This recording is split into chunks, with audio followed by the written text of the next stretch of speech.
All German car brands have massive fan bases, creating fan cams and edits on TikTok, creating mods for GTA and Acero, treating the brand like they're gods that can do no wrong. But there's one company that doesn't get what they deserve. A company that has won titles in legendary Group B rallies, a company that has beat Audi in 24 hours of Nordschleife, a company that is older than all other German car brands. I'm talking about Opel.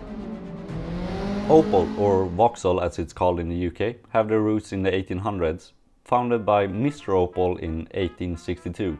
The company initially focused on manufacturing high-quality sewing machines, a venture that proved successful. By the late 1880s, Opel expanded into the developing bicycle market, quickly becoming one of the largest producers in Germany. The transition to automobile manufacturing began in 1899, when Opel's first car, Opel Patent Motorcar System Lutzmann, was released, and by 1906 they have moved into mass production of vehicles. Then they had a side project with some rocket car, which turned into the first ever rocket plane in 1928. By 1929 the world's economy kinda went to shit for a while. So GM swooped in and bought a majority stake of the company. GM also had 4 years earlier bought a small little luxury car company named Vauxhall. Okay, pause. GM owns a lot of car companies, so let me explain. Opel is the original. Vauxhall is a rebadged Opel in the UK. Vauxhall had already a good brand recognition, which they didn't want to destroy, unlike some people. And Buick is a rebadged Opel in the US. The Buick Regal is an Opel Insignia. And Holden is sometimes their own car, sometimes a Chevrolet, sometimes an Opel or a Daewoo. After the Great Depression, Opel really blossomed under GM, becoming the first German automaker to produce 100,000 cars annually. Then this big war happened and Germany was kind of central in it. GM claims they lost all control of Opel during these years, so we just hope that they didn't do anything bad.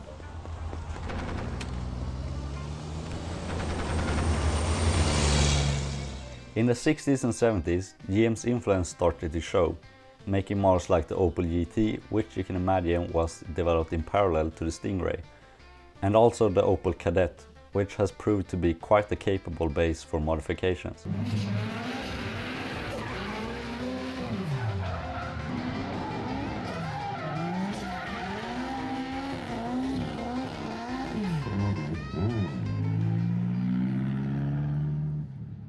In 1983, they came out with a Monza GSe, with a 3-liter straight 6, a 5-speed and a 40% limited slip diff.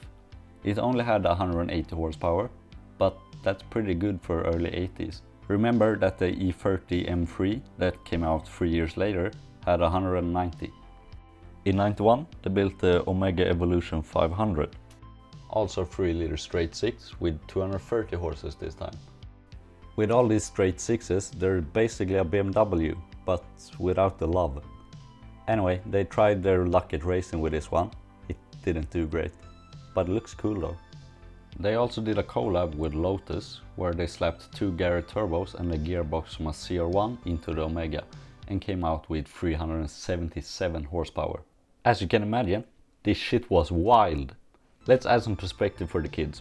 Here's a comparison with some other notable 90s cars. The Supra, 320 horsepower. The Nissan R32, 276.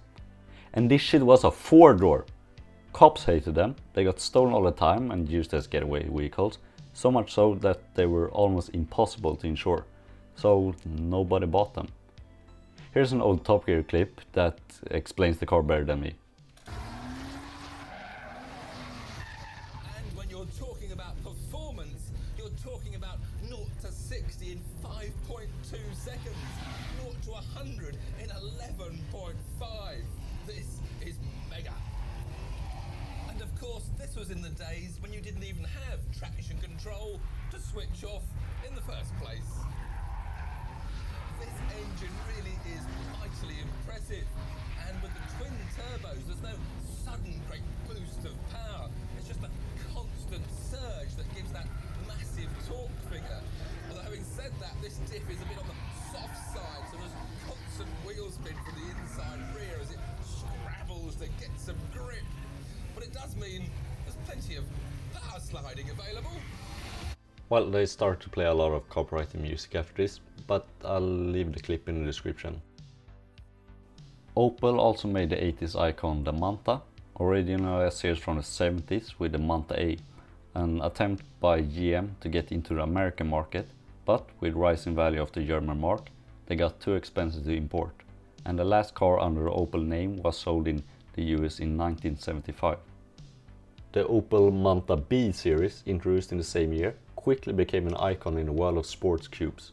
Building on the success of its predecessor, the Manta B offered a sleeker, more modern design and improved performance, available in various trims including the luxurious Berlinetta and the sportier GTE, which with its fuel-injected 1.9-liter engine became particularly popular for its performance and handling. Alongside the Manta, Opel's Ascona B also made the waves, particularly in motorsport. The Ascona 400, a high-performance variant of it, dominated the rally scene and even clinched the prestigious Group B rally title in 1982. More recently, in 2021, Opel showed off a new concept car, the Manta GSe, the only good example of reusing a classic name that I can personally think of.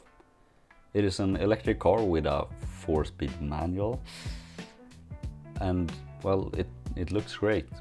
It's due to start production in 2025. Opel has also made a better version of the Lotus Elise. Due to changes in European crash safety regulations for the 2000 year model, Lotus needed to replace the original Elise. In October 1999, a deal was made between Lotus and General Motors in order for the former to gain sufficient funds to develop a new Elise. As part of the deal, Lotus agreed to develop and produce the Opel Speedster, or Vauxhall VX 220, on a variation of its new Series 2 Elise chassis. The Speedster was equipped with a 145 horsepower 2.2-liter GM engine instead of the Elise's 120 horsepower Toyota engine, and it was also fitted with a brake servo and ABS, which the Elise lacks. The Speedster only weighed 875 kilograms, so 145 horses was plenty. But in 2004, they made a turbo version with 200. It also handled better than its Lotus counterpart.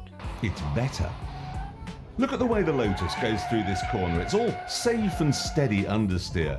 Now look at the Vauxhall. It's the back that's letting go. And that was the last time Opel made anything interesting. They have some OPC versions of cars, or VXR in the UK, that have been okay, I guess. Like the Insignia with a 300 horsepower V6 all-wheel drive. Actually, that's kinda awesome. Recently, they were bought up by Stellantis, so we hope something cool comes out of that.